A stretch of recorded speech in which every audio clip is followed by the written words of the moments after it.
എന്ത് വേണം? എനർജി വേണം. ഈ എനർജി എവിടെ നിന്ന് ഉണ്ടാക്കും? ഗ്ലൂക്കോസ് കിട്ടുന്നില്ല. നാം ഭക്ഷണം കഴിക്കുന്നത് അതുകൊണ്ട് തന്നെ ഗ്ലൂക്കോസ് കിട്ടുന്നില്ല. അപ്പോൾ നമ്മൾ എന്ത് ചെയ്യും? നമ്മുടെ ശരീരത്തിനുള്ളിൽ നിന്നും ഫാറ്റ് ബ്രേക്ക് ഡൗൺ ചെയ്തിട്ട് അതിൽ നിന്നും ഗ്ലൂക്കോസിനെ ഉണ്ടാക്കാനുള്ള ശ്രമമായിരിക്കും നമ്മുടെ ശരീരം നടത്തുന്നുണ്ടായിരിക്കില്ല. കാരണം ഭക്ഷണം കഴിക്കുന്നില്ലല്ലോ. ഈ ഫാറ്റ് ബ്രേക്ക് നടക്കുന്ന സമയത്ത് അവിടെ ഉണ്ടാകുന്ന ഒരു പ്രോസസ്സാണ് കീറ്റോഅസിഡോസിസ് എന്ന് പറയുന്ന പ്രോസസ്സ്. അതായത് നമ്മുടെ രക്തത്തിന് കൂടുതൽ അസിഡിക് ആയിട്ട് മാറും. ഈ അസിഡിക് ലെവലിൽ നിൽക്കുന്ന രക്തത്തിന്റെ പ്രത്യേകത എന്ന് വെച്ച് കഴിഞ്ഞാൽ ഇതിനെ കൂടുതൽ ഓക്സിജൻ കൊണ്ടുപോകാൻ കഴിയില്ല. നമ്മുടെ രക്തം ഓക്സിജനെ എല്ലാ ശരീരത്തിനും എല്ലാ ഭാഗത്തെയും എത്തിക്കുന്ന ജോലിയാണല്ലോ രക്തത്തിനുള്ളത്. പക്ഷെ ആ രക്തം അസിഡിക് ആണ് എന്നുണ്ടെങ്കിലും അവർക്ക് ഓക്സിജൻ കൊണ്ടുപോകാൻ സാധിക്കില്ല. അപ്പോൾ അവിടുത്തെ പ്രോബ്ലം മനസ്സിലായിട്ടുണ്ടായിരിക്കും. ഗർഭിണികൾക്ക് ഏറ്റവും പ്രധാനമായും വേണ്ട കാര്യം എന്താണ്? രക്തോട്ടം റെഡി ആകുക എന്നുള്ളതാണ്. ആ രക്തോട്ടം എവിടെയൊക്കെ ആയിരിക്കണം? ഗർഭപാത്രത്തിൻ്റെ ഭാഗത്തോട് നല്ലവണ്ണം രക്തം എത്തിക്കഴിഞ്ഞാൽ കുഞ്ഞിന് ബുദ്ധിമുട്ടോ കാരണമൊന്നും ഉണ്ടായിരിക്കില്ല. പക്ഷേ ഇവിടെ രക്തോട്ടം റെഡി ആയിരിക്കും, പക്ഷേ എത്തുന്ന രക്തത്തിൽ ഓക്സിജൻ ഉണ്ടായിരിക്കില്ല.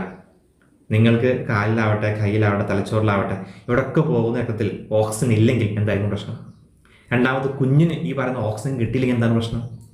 ഒരുപാട് ഉപാപചയ പ്രവർത്തനങ്ങൾ ഉണ്ടായിരിക്കാം നമ്മുടെ ശരീരത്തിനുള്ളിൽ ഉണ്ടാകുന്ന. ഈ പ്രവർത്തനങ്ങളൊന്നും തന്നെ നടക്കില്ല. അതുപോലെ തന്നെ കുഞ്ഞിൻ്റെ ശരീരത്തിനുള്ളിൽ തന്നെ അവയവങ്ങൾ ഉണ്ടാകുന്ന അവസ്ഥ, അവയവങ്ങൾ വളരുന്ന അവസ്ഥ, കുഞ്ഞിൻ്റെ ആന്തരികവും ബാഹ്യവുമായുള്ള അവയവങ്ങളുടെ വളർച്ച, ഇതിനെ എല്ലാം സ്വാധീനിക്കും. കൂടുതൽ പറയേണ്ട ആവശ്യമില്ലല്ലോ. കുഞ്ഞുങ്ങൾ മെച്യൂർ ആവാതെ, വെയിറ്റ് ഇല്ലാതെ, എന്തെങ്കിലും അവയവത്തിന് ബുദ്ധിമുട്ടാകുന്ന രീതിയിലേക്ക് കുഞ്ഞ് പിറക്കാനുള്ള സാധ്യത കൂടുതലാണ്.